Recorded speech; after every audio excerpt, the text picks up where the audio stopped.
So you see what's happening is as long as I can get that pull-off in there, and then the big thing is the attachment from the second back to the first string, which is done with that push that we've talked about so many times. You're pushing through.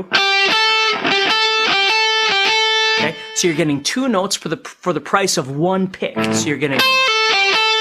So with 2 picks right there, I'm getting 4 notes because I'm doing a pull-off. So I have... Then what I do is I simply go from 8 to 5 on the second string as well, so it mirrors what I'm doing on the first string, like this. So my entire lick is...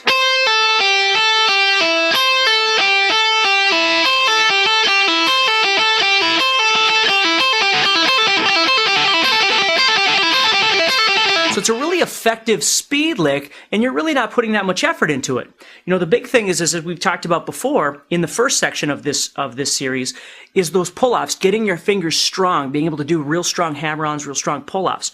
In this case, we're doing that pull-off, and then doing the 2-note attachment with that down pick.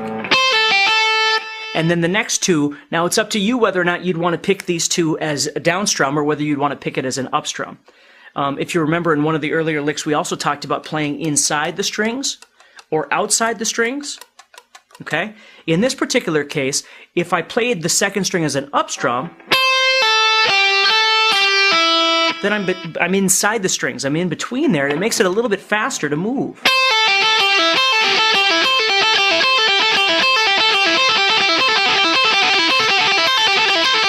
But the big secret to that lick is that push down. Okay, you just keep practicing pushing through. You don't stop. You just force yourself to push through. And then, of course, what we can do is take that and move it anywhere we want. So let's take a look at the 5th position of pentatonic. I'm going to go down here. I'm going to do the exact same lick right here.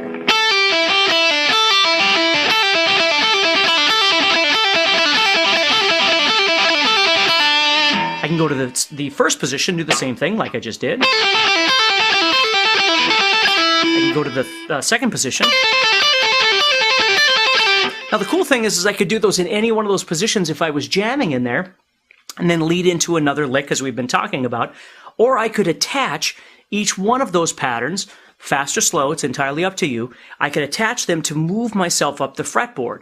Maybe I move up a long way, or maybe I just move up a little ways to get me into a new position to do one of the other licks that I was talking about. So for instance, watch this.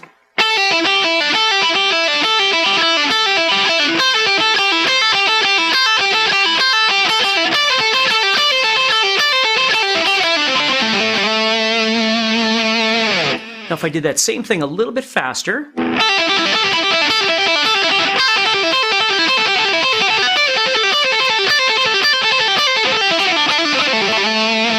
so I could move through there and then I could add one of my other licks, like this one. Remember this one? I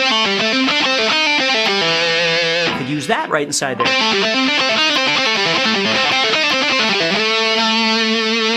See? So that's the beauty of it, is as long as you're looking at that tablature, you could take number 16 and you could attach it to number 32, or you could take number 20 and attach it to number 45. You just figure out visually where you want to go. And of course the beauty is that they're all written in the key of A, so you can play over the jam tracks that I'm supplying you, and you can do any of these licks at any given moment in time. The only thing you have to decide is whether or not you want to give it a 3 feel, a triplet feel, or a 4 feel, right? So if I was doing, you'll notice it's 2 groups of 3.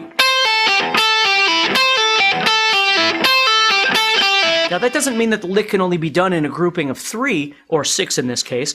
You know, you could be playing over something that feels even, like 1 and 2 and 3 and 4 and 1 and 2 and 3 and 4 and...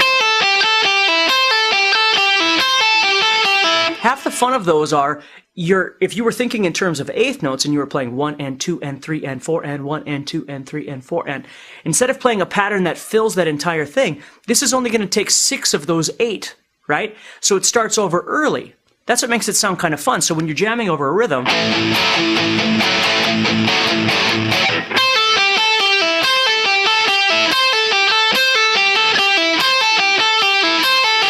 you see?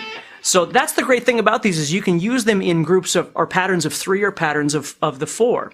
Remember, 3 becomes 6, and 6 becomes 12, and so on. 2 becomes 4, 4 becomes 8. And those are the 2 things in all of our licks that we keep talking about. When you try and solo over something, the first thing you got to do is figure out the key. The second thing you got to do is figure out the rhythm of your song. And your song is either going to feel like a shuffle, which is a triplet, triplet, triplet, triplet, triplet, or it's going to feel like a straight rhythm, 1 and 2 and 3 and 4 and.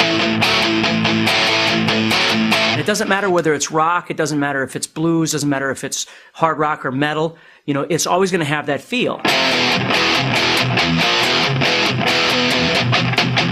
See, 1 and 2 and 3 and 4 and 1 and 2 and 3. So when I'm playing licks, I'm going to base my licks off of that. So if I'm going 1 and 2 and 3 and 4 and... If I'm feeling really daring, I might go twice that fast. So if I went 1 and 2 and 3 and 4 and...